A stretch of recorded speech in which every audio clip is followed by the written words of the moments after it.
Ang sumusunod na paglalarawan nagbibigay ng simple, sunod-sunod na gabay para sa pag-sketch ng ulo at mukha ng tao.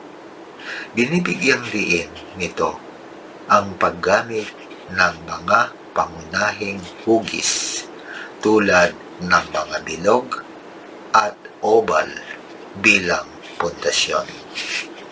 Pagkatapos ay ipinapaliwanag nito kung paano magdagdag ng mga tampok tulad ng ilong, mata at bibig kasama ng mga haka-haka na linya upang makumpleto ang mukha.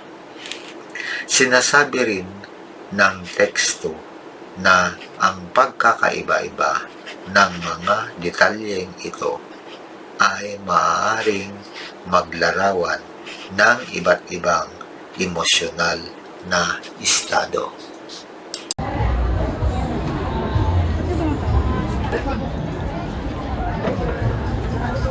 Tama din yung sipon.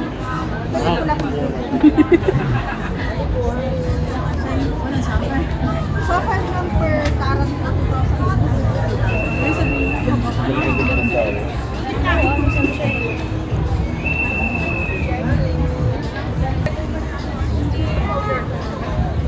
Gusto niyo bang magpa-drawing? Dati nilalagyan na ako ng bigog.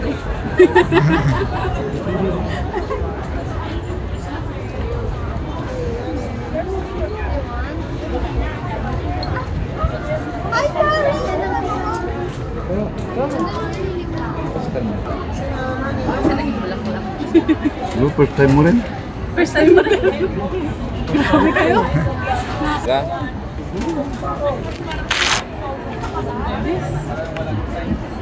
Dilaksan, meron ka pang may gumagawa pa. Oo nga. Ayan, punta na ako.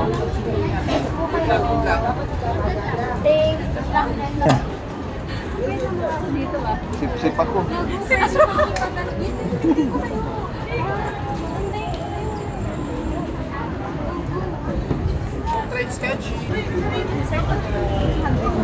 Dapat nakangiti ako. Nakakapilit ako. Oh my God. Ganito pala yung mga dati. Lagay niyo. Ganito pala